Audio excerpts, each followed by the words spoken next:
Itatanggal ah.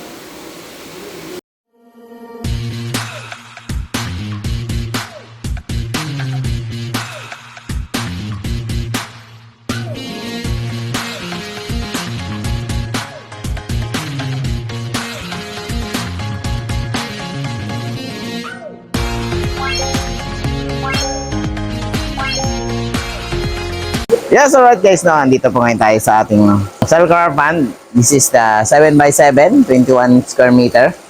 So makikita nyo po ngayon guys is bababa tayo doon. Papaliwanag ko sa inyo kung ano yung purpose nun. At para makita nyo na rin po.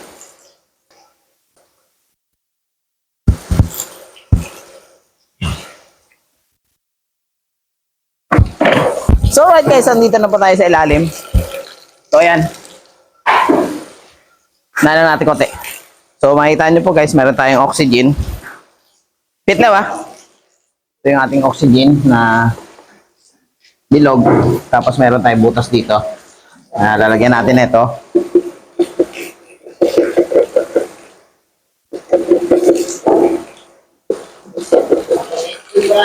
Ha?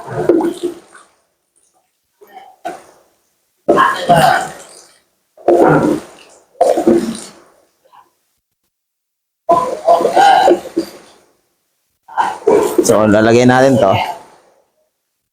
Okay. So, ayan. So, ito yung isang drainage natin, guys. Isang drainage sa maliit. Dito tayo nag-out ng tubig. Tapos, ito yung malaki natin. Gusto natin mag-drain ng, ng malakas. So, meron tayong, stone, bubble. Tapos, meron tayong air stone. Ayan.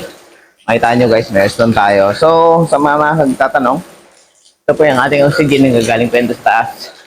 Tapos, meron tayong out ng tubig.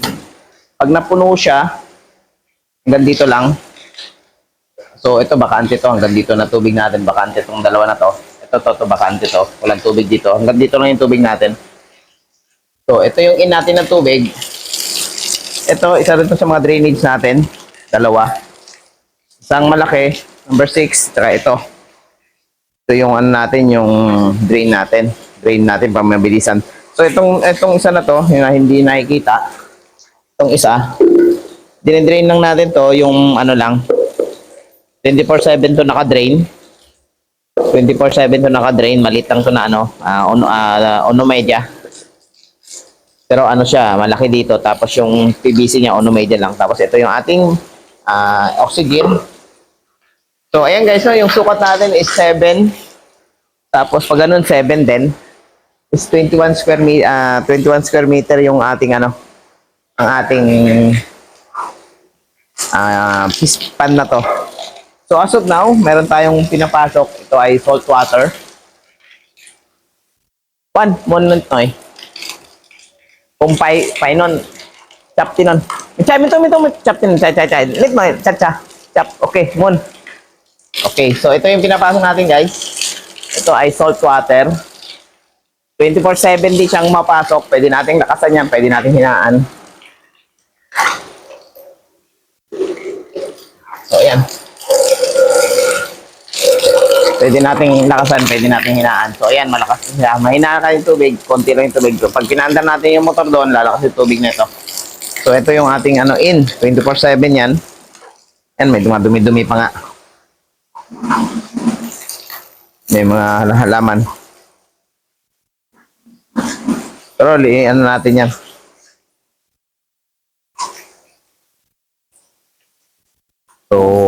So paano guys, no? Ayan. Sa mga nagtatanong, paano yung ating circulation ng tubig? Yan, 24/7 siya guys. 24/7, papasok yung tubig. Tapos, yung may drain tayo dito. Overflowing natin, ito, overflowing natin. Hanggang dito lang yung tubig, so hindi papasok yung isda dito. Kahit walang takip. So hanggang dito yung overflowing natin. Hanggang dito lang yung tubig. Hanggang bewang ko.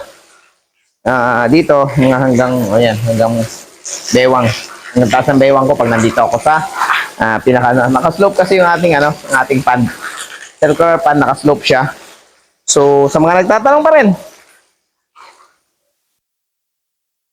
Mga nagtatanong pa rin, ito po yung ating dati yan, merong filtration. Meron dito filtration, kaso tinanggalan ng ating boss tuwa ng masyado namang magastos sa motor kasi ang dami motor na inaakyat. So, bumaba na tayo mismo para makita nyo. So, ayan. Nagkakaroon ng tubig. Inaano natin tubig, gawa ng ginagamit kasi dun sa 200 liter yung tubig natin. Ayan, madulas pa rito, di ba? Napakadulas ng ating sapatos.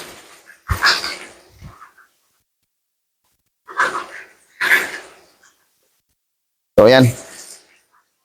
So, paano guys, no? Hanggang dito na lang yung ating vlog ngayong araw na to. Semento yan, wala tayong aging. Kita nyo guys, no? Sarado yung aging natin. Circular siya. Tapos yung wala siyang dead. Naka-slope din siya.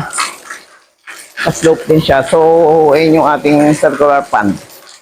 So, ibababa natin para makita nyo ng malapitan. So, ayan. So, ayun yung ating gilid niya. So, hindi siya circular talaga na 100% kasi napakagastos. So, kinorba lang natin ng konti. Tapos, ayun, makita nyo ilalim mo. Parang cone lang siya, naka-cone. So, dead end yung ilalim niya. Gilid niya, hindi naka-dead end yan, guys, ha. Naka-slope ng konti. So, same din dito. Naka-slope siya ng konti. Same na yan, paikot din yan, guys. So, ayan lang yung sabi ko, guys, kanina. Ito yung maliit na to, maliit to. Malaki lang yung taas niyan, pero yung PVC niyang pa drain natin is one half lang. Ito is drain natin to, number 6. Tapos, ayun din, drain din natin yan, number 6 din. Tapos, meron din tayong drain dito, overflowing natin, number 6. So, makita nyo guys, ayan no. Number 6 yan. So, hanggang dito lang yung tubig natin. Hanggang dito lang yung tubig natin. So, dito, pag lumagpas yung tubig dito, lumagpas yung tubig, lalabas na dito. So, ano pa rin, safe pa rin yung ating mga isda na hindi na magkakawala. So, as of now, ayan guys, no, mapasok po yung tubig. Nilalagyan natin tubig. Kasi on 15, December 15 is magkakaroon tayo ng selection at lilipatan natin doon ng isda dito. So, paano guys, no? This is Jairus Vlog Official. Don't forget to hit and like and subscribe our channel. Sa mga hindi pa po naka-subscribe dyan guys. At huwag nyo rin kalimutang i-share. And also guys, don't forget also our page, Grouper Fish Fund. At saka yung Igbayog Agri ATV. Ayan yung ating ang ating mga page na nag-upload po ako doon ng mga about sa grouper din. At sa mga farm dito. So yan, lumakas na. Nilakasan na ng ating kasama. Binuksan niya na yung motor siguro. Lumakas na yung tubig. So, kanina, wala pang tubig. Yan na, unti-unti na pong nagkakaroon ng tubig. Wala ba? So, nagkakaroon na po ng unti-unti ng tubig. Ayan, ang bilis na magkano ng tubig, oh. Diba? So, ang bilis lang. So, ganyan siya. May in siya. In. Tapos, pag napuno na, may out din dito sa loob. Gitna. Sorry. Yung in, yung out natin sa gitna, guys, yung drain natin sa gitna, lahat ng dumi na pupunta rito sa gitna sa ilalim is na ilalabas niya. 24/7 yung natin, naka-open yun. Yung, tinis sa puko, sa puko, lawa. Ha? Magkanti nun sa puko, lawa. Yun po, So, ayan, madumi yung tubig, di ba? Ayan, madumi yung tubig. Gawa ng ginamitan ng motor.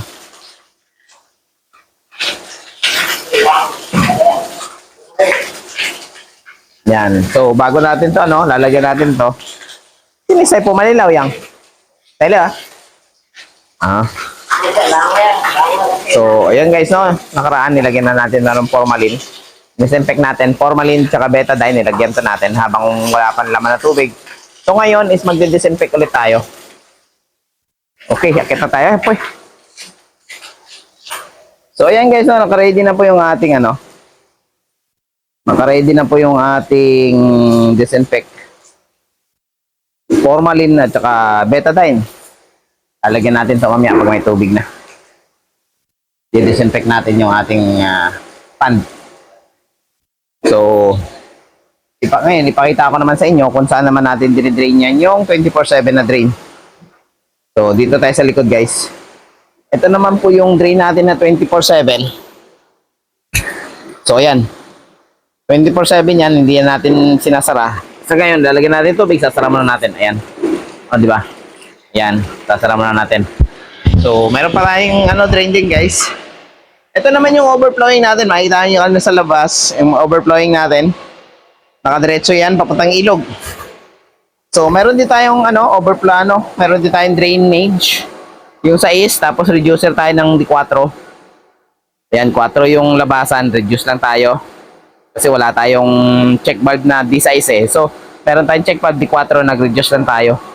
So, naglagay tayo ng check valve, dalawa. D4, tapos nagkaroon tayo ng reducer kasi D-size yung ating drain.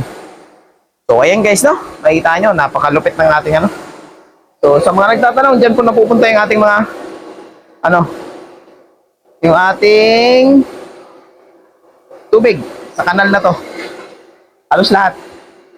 This is Jerry's Vlog Official. Don't forget to subscribe, like, and share. At huwag kalimutang pindutin ang bell button para ma-notify kayo sa mga latest upload.